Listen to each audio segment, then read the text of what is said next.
प्रिय प्रशिक्षुओं, उम्मीद है आप घर पर होंगे, सुरक्षित होंगे और सरकार द्वारा दिए गए आदेशों का पालन कर रहे होंगे। मैंने 2 वीडियो अपलोड किए हैं, सूर्य का और पृथ्वी का। आज मैं आपको चंद्रमा के बारे में बताऊंगी। चंद्रमा पृथ्वी का सबसे निकटतम आकाशीय पिंड है, जो पृथ्वी का उपग्रह भी है। उपग्रह किसे कहते हैं? उपग्रह उस आकाशीय पिंड को कहते हैं जिसकी उत्पत्ति उपग्रह से होती है और वो ग्रह की परिक्रमा करता है। जिस प्रकार पृथ्वी अपने अक्ष पर घूमते हुए सूर्य की परिक्रमा करती है, ठीक उसी प्रकार चंद्रमा भी अपने अक्ष पर घूमते हुए पृथ्वी के चारों ओर चक्कर लगाता है। इसी चक्कर लगाने के क्रम में वह सूर्य की भी परिक्रमा कर लेता है। अब हम प्रकाश के बारे में बात करेंगे। जिस प्रकार पृथ्वी के पास स्वयं का प्रकाश नहीं है, वह सूर्य के प्रकाश से प्रकाशित होती है, उसी प्रकार चंद्रमा के पास भी अपना स्वयं का प्रकाश नहीं है, वह सूर्य के प्रकाश से चमकता है और वो सूर्य के प्रकाश का परावर्तन करता है, जो पृथ्वी पर 1.25 सेकंड में पहुंचती है, जिसको हम चांदनी कहते हैं। अब हम बात करते हैं आकार की। चंद्रमा का आकार पृथ्वी के आकार का लगभग 1/4 भाग है। अगर हम गुरुत्वाकर्षण की बात करें तो चंद्रमा का गुरुत्वाकर्षण बल पृथ्वी के गुरुत्वाकर्षण बल की तुलना में 1/6 भाग के बराबर है। अब यहाँ पर प्रश्न उठता है कि अंतरिक्ष पर पहुँचने वाले पहले अंतरिक्ष यात्री कौन थे? चंद्रमा पर पहुँचने वाले पहले अंतरिक्ष यात्री संयुक्त राज्य अमेरिका के नील आर्मस्ट्रॉन्ग और एडविन एल्ड्रिन थे, जो 20 जुलाई सन 1969 में अपोलो द्वितीय अंतरिक्ष यान से गए थे। दूसरा प्रश्न है कि पहले भारतीय अंतरिक्ष यात्री कौन थे? पहले भारतीय अंतरिक्ष यात्री राकेश शर्मा थे, जो 2 अप्रैल सन 1984 में अंतरिक्ष में गए थे। एक रोचक बात बताएं कि जब राकेश शर्मा जी अंतरिक्ष में गए थे, उस वक्त भारत की प्रधानमंत्री श्रीमती इंदिरा गांधी थी, जब अंतरिक्ष में जब वो राकेश जी चले गए तो उन्होंने इंदिरा जी ने उनसे पूछा कि अंतरिक्ष से अपना भारत कैसा दिखता है, तो उन्होंने कहा था, सारे जहां से अच्छा हिंदुस्तान हमारा। अब आते हैं कि ये उपग्रह पृथ्वी का उपग्रह है और पृथ्वी का ही एक भाग है जो पहले अलग हो गया था। तो जैसे पृथ्वी पर जीवन संभव है, तो क्या चंद्रमा पर भी जीवन संभव है? नहीं, बिल्कुल नहीं।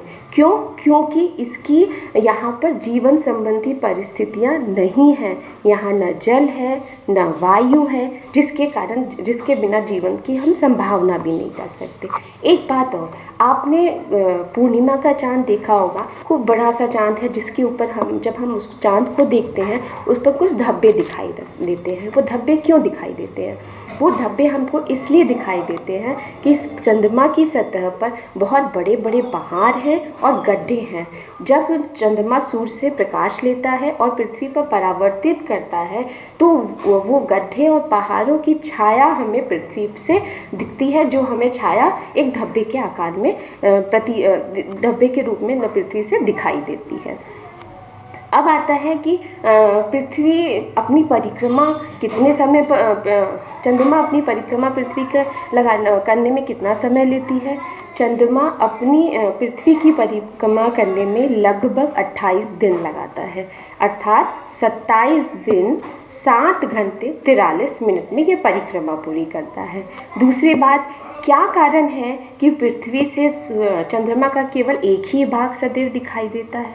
क्योंकि जितना समय चंद्रमा अपने अक्ष में पूरा करने में लगाता है, उतने समय में ही पृथ्वी की भी परिक्रमा करता है, जिसकी वजह से उसका एक ही भाग सदैव हमको दिखाई देता है। अब एक ही भाग हमें क्यों दिखाई देता है? अब हम गतिविधि से समझेंगे कि क्या कारण है कि चंद्रमा का एक ही हिस्सा हम पृथ्वी से देख पाते हैं। इसको हम थोड़ा सा ध्यान से देखें। इसको हम चंद्रमा का प्रतिबिंब मानेंगे और सेंटर में ये मान के चलेंगे कि पृथ्वी है। तो अभी हमने दक्षिण दिशा में रखा है। इसका फेस किस दिशा में है? उत्तर दिशा में है और सूर्य किधर है, सेंटर में, यानी कि पृथ्वी की तरफ है। जब इसको हम पूर्व की दिशा में ले जाएंगे तो इसका सूर्य किधर है, पृथ्वी की तरफ है, लेकिन फेस हमारा किधर है, पश्चिम दिशा में है। जब हम इसको वापस उत्तर दिशा में ले जाएंगे तो अभी भी उसका सूर्य का हिस्सा किस तरफ है, पृथ्वी की तरफ है, लेकिन उसकी दिशा क्या है, दक्षिण दिशा हो जा रही है। जब हम उसको पश्चिम दिशा में ले जाएंगे तो भी पृथ्वी का चंद्रमा का सूर्य पृथ्वी की तरफ है, लेकिन उसको दिशा कौन सी हो गई, पूर्व दिशा हो गई। वापस हम दक्षिण दिशा में ले आ रहे हैं, अभी भी सूर्य वाला हिस्सा जो है वो पृथ्वी की तरफ है और ये दिशा हमारी क्या हो गई, उत्तर दिशा, यानी कि हमारा दिशा पूरी हो गई और इसने अपना पृथ्वी का परिक्रमा भी पूरी कर लिया। उसके साथ वो अपने अक्ष पर भी घूमी, जो हमको पता नहीं लगा। लेकिन देखिए, एक बार ये उत्तर दिशा की तरफ गई, एक बार ये पश्चिम दिशा की तरफ गई, एक बार ये दक्षिण दिशा की तरफ गई, एक बार ये पूर्व दिशा की तरफ गई और वापस फिर उत्तर दिशा, यानी कि उसने पृथ्वी के परिक्रमा के साथ साथ अपनी परिधि पर भी वो पूरा घूम गई। यानी यही कारण है कि पृथ्वी से चंद्रमा का एक ही भाग दिखाई देता है। अगर वो अपने अक्ष पर नहीं घूमती तो हम चंद्रमा का चारों हिस्सा देख पाते। थोड़ा सा एक बार और इसकी गतिविधि करेंगे।